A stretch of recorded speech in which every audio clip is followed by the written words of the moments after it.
What's going on, guys? Today I'm going to be showing you my monk setup, my skills, and item build. And this works great to get you mid to high 30 greater rifts, and it also farms really quickly in as far as gearing up. All the items are fairly simple to get, and it's really easy to get to this point to where you can, start playing with other builds, other items, and start moving up even higher. This is kind of a higher entry level type build. Not really a starter build, but the items again are really easy to get, and once you get them you'll be moving up really quick. So we'll start here. We got Exploding Palm, Shocking Grasp, and this you'll just want to cast on the little trash mob and then just start spamming other spells to destroy him. And with the new season 2 legendary Gungdo gear, you're going to see that this will just spread like cancer. This is the Ebola of the build, so to say. But great skill. You cast it on trash mob and then just start spamming the crap out of our second skill, Wave of Light, and this is your main damage dealer. Once you drop this down, it's going to explode that little trash mob. Your Exploding Palm will spread out to all the other enemies, and you'll just have a big old, you can destroy a pack of 20-30 monsters in a matter of seconds with this. So it works really great. You can see that we're running a lightning build. And then we have Sweeping Wind down here. And this one we're running lightning. I've been running low to mid 30 greater rifts or regular T6 rifts lately, because I've been farming for blood shards.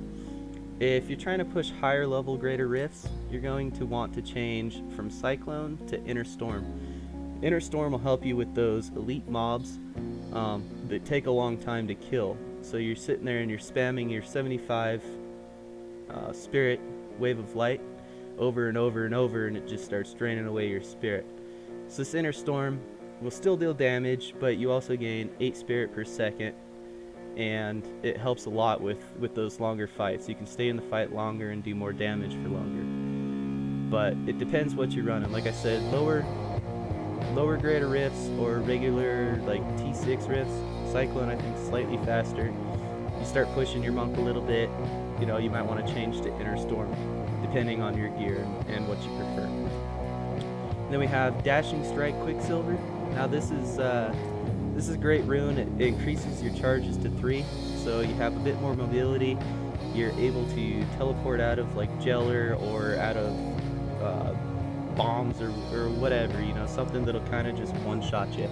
You're just able to teleport right out of there, and it's up for much more time, so you have even more mobility, get through the rifts faster, get out of danger faster. Good skill to have. And then we have Epiphany. I'm using Desert Shroud because I haven't been able to find a Unity yet in Season 2, so I'm a little squishy, and this reduces damage taken by 50%, and it also increases your spirit regen. So this is a great spell to have, and you basically just want to kind of save it for elite or boss fights. So for the trash mobs and stuff like that, Exploding Palm, Wave of Light, and then dash out to the next pack of monsters or whatever. And then once you get to an elite, go ahead and pop your Epiphany, and that's going to help you stay alive. It's going to help your spirit regen and all of that. So very good skill.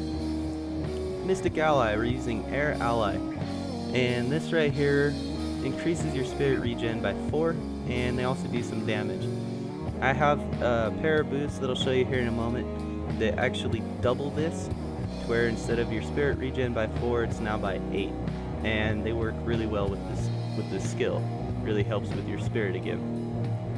For passives, we have Harmony, and this is going to help your all resist, help your survivability, especially on the higher greater rift tiers. And if you're not sure how this works, it basically goes off of your secondary resist on your gear.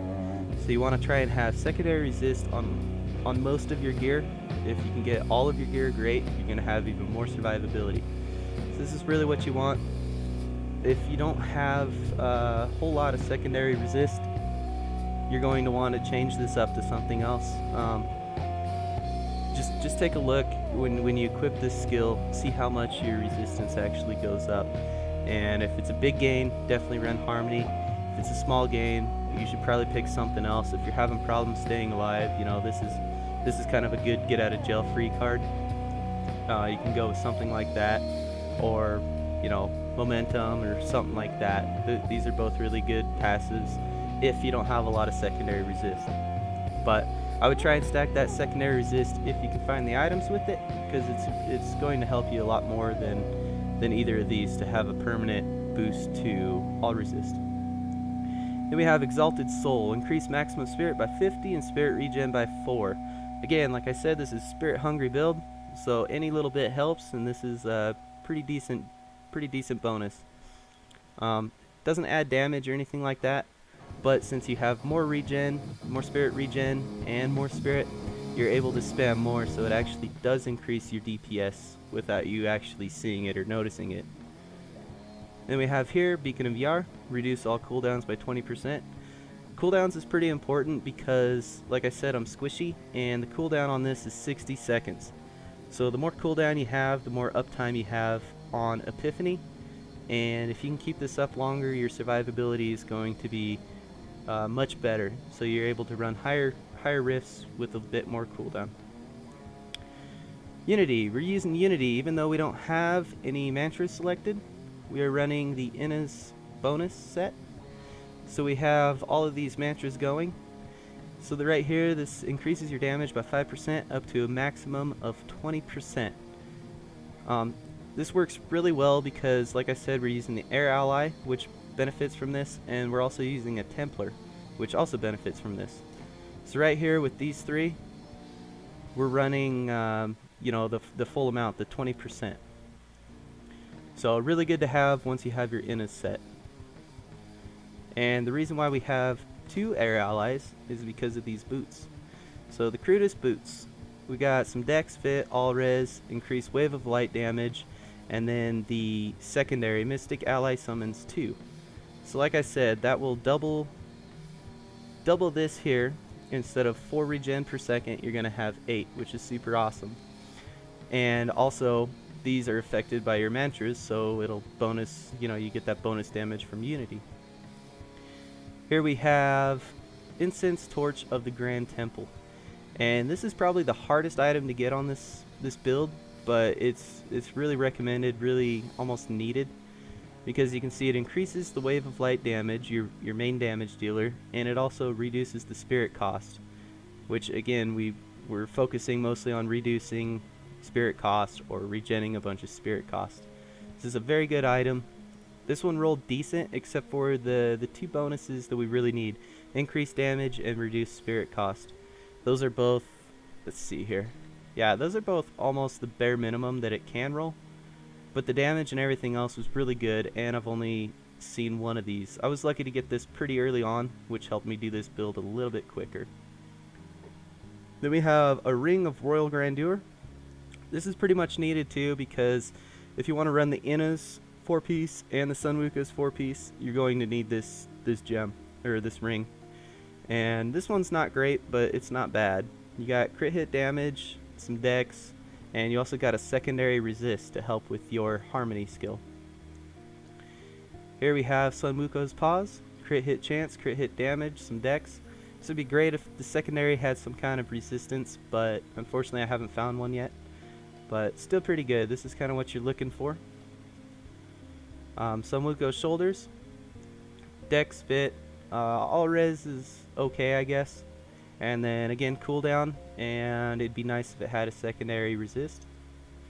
Here I'm using Leoric's Crown. I'm able to use this crown since I have the Ring of Grandeur, and this actually helps quite a bit with keeping your uptime up. So you can see here the legendary effect is it increases the effect of any gem socketed in here by 95%, and I threw a nice little diamond in there, so that's almost doubled.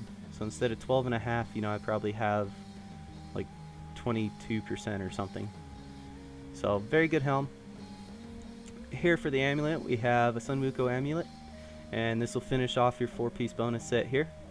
You have crit hit chance, crit hit damage, dex, a socket, and a secondary resistance. So this will help with the harmony passive. It helps with your damage, and we can also throw a Bane of the Trapped in there, which is great. Now this is the Gungdo gear. This is the Season 2 bracer for Monk that I mean, everybody wants, everybody needs. Super awesome. Here we have lightning skills do 20% more damage, dex, crit hit chance of 6. And that exploding palm on death is super awesome. Like I said, you cast on trash mob and then you just spam the wave of light. So it works super good. Very good item, and they drop fairly often. I've seen probably like 6 or 7 of these now. So pretty easy to get. Here we have a Bulkathos. I'd rather have a Unity, but I haven't seen one yet. But for now we have this. It's got crit hit chance, crit hit damage, and a socket. Pretty good to have. In his chest, Dex Fit, Life, and a secondary resist. Belt, Dex Fit, All Res, and Regen Life. It would be nice if it had a secondary resist as well. Here we got Ancient in his pants. They're pretty good. So we got Dex Fit, All Res. It'd be nice if the secondary had some kind of resistance as well, but that's okay.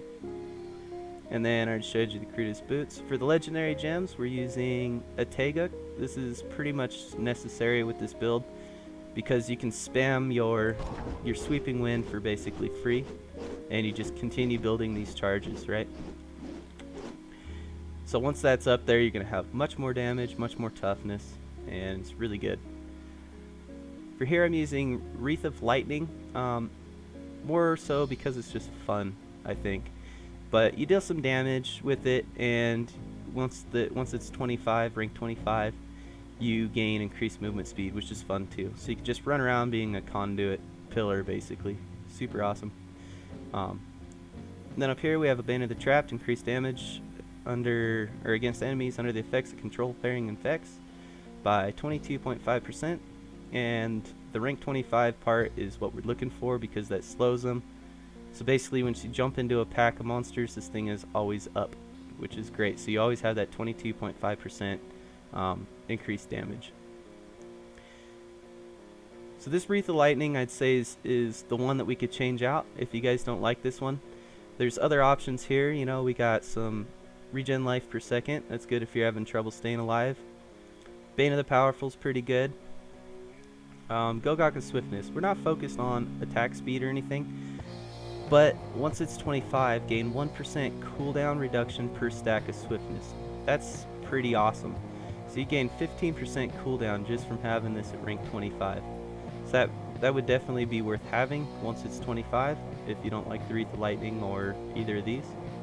And of course, if you need some gold, you're running maybe a little bit lower rifts or greater rifts or whatever, run the boot of the Hoarder, and it'll cause you to get some, some extra gold. This actually does help out quite a bit.